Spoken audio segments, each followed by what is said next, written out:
Your character of Jackie on Seinfeld is a very memorable role. I was just curious how you prepared for that role and what it was like to actually work on the TV series. Well, I mean, the call came out that they wanted somebody to come in and approximate what Johnny Cochran had been doing in the OJ trial. And we had all been inundated with this man for, a year, watching him every day on television. Not only that, but I went to the same barber as Johnny Cochran. So I've known Johnny Cochran. Mr. Cochran's passed away, but I'd known him from when I was 8 years old, or 9 years old. So I saw him come in and pontificate in the barbershop on all manner of issues. So I had extensively kind of like osmotically gotten his rhythms. And then, I peppered Jackie with a little bit of, street corner preacher and a little hustler from the streets. And he wasn't a straight Johnny Cochran imitation by any means. He kind of had that form, but his inner working was more like a hustler. And so that's, and all those little, whoa, you don't say, whoa, all that stuff. It wasn't in the script. I just remember Johnny Cochran that was where his hand was. So as I kind of tried to put this character together, those things came to me, and in the research that we do, that's what you're looking for. You're looking for the bits of information that spur you on to active action. Because you can over-research stuff and it will bog you down. But so many of the things that I'd seen, the whole year was active. This was a force of nature, Johnny Cochran. So it was kind of an honor to play him, and at first he was very much appreciative of it, and actually had to sign away kind of his likeness and all that to the Seinfeld people. And then around that 6th episode that I did, and then these Honda commercials that I did, and Diet Dr. Pepper campaign that I did, I got a letter from his office. In effect, telling me to cease and desist. But it was, the cat was out of the bag by then. Couldn't hold Jackie back. So. No, interesting little thing. When George Reeves appeared on the I Love Lucy show, did you ever talk to him about that show? And what was it like seeing him on that show? Considering that was the #1 show in America. Well, with what's her name? Who owned the studio and everything in it. I don't feel sorry for anyone. No, I don't know, everybody's life kind of stayed alone or whatever, and we just said, oh, he's doing something extra, well, that's good for him, and that was it. Did George Reeves ever talk about that? No, we never talked. We were shooting too fast to talk about anything. But no, he was pretty quiet. And at the end of the scene, he would just go to his room, and Jack and I would kind of look at each other and run through a few lines too. And so I don't know what he thought about that. I hope he got paid for it. So we lost all our decisions. Hey, Justin, now that you're in the opening credits and everything, you're going to be around for a little while. Are you interested in getting more involved in the creative process? I mean, other cast members have gone on to direct episodes and things like that. You got anything like that in the hopper?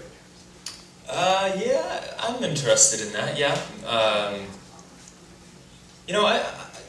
I really am. I'd like to direct, an episode or two, and I'm interested in writing. I like writing, so, definitely stuff like that interests me. But that's not, that's for other people to decide, so.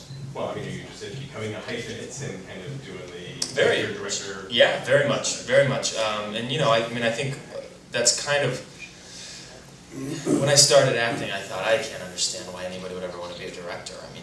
The camera's never on you, and it's ridiculous. Like I don't even understand what they're doing. And then, you see their name. I don't know what any of these directors look like. Why would you want to be a director? Nobody knows who you are.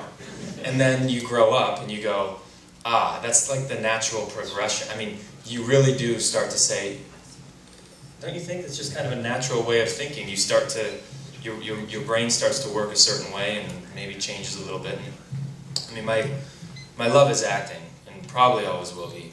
But yeah, now I can start to see things a certain way, and you start to, well, how would I shoot that, or just stuff like that playing around in your head. But I'm definitely interested in it. Yeah. Very cool. Phil's just a funny guy, also. Yeah, he's better than me. Well, a couple years ago, when Michael Rosenbaum was actually on Small talked about other pranks, and he did everything on show and, you know, caused a lot of trouble with people. Do you two cause any trouble on the set? Never. Pranks, anything?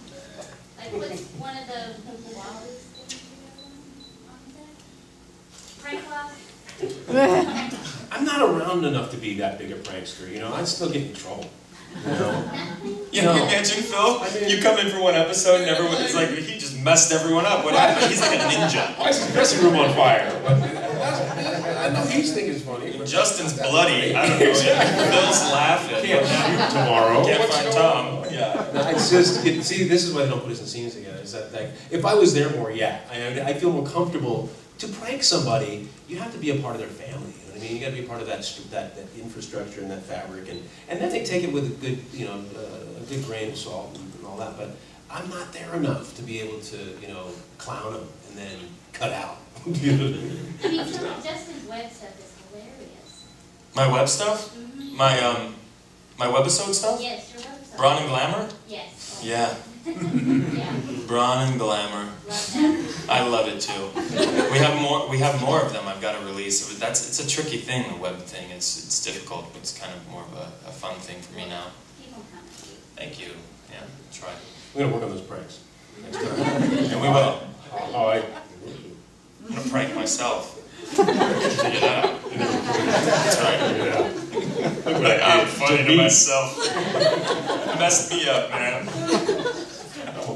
We do a lot of working on the web type episodes and stuff like that. It just popped a question in my head. Where do you see that as far as progressing? You know, I mean, a lot of people are starting to have different webisodes, and there's different series that are starting to be, you know, continually running, like, you know, live action television series. Where do you guys kind of see that progressing? I think it's really exciting. I mean, I kind of think it's like this is what I feel about it. We both have some web series that we created, that we've been on. It's another outlet for actors, number one. It's a great outlet for creators. It's very immediate. You know, this is a can-do society right now. Executives want to know what you can do for them, not what they can do for you, but what you can do for them. And the web is a great platform for all that. You know, you can shoot stuff quickly, cheaply. Comedy is best served there. It's quick, 2.5 minutes, 3 minutes, 4 minutes. You're in, you're out, you're laughing, you're on to the next thing. Drama's a little tougher because then you have to connect it, you have to link it to the next episode, and how much of that dynamic can you do in 4 minutes or 5 minutes? But I think that when somebody cracks how to monetize, how to make money off of that medium, of that platform, it's going to be very similar to the heyday of television, the early days of television.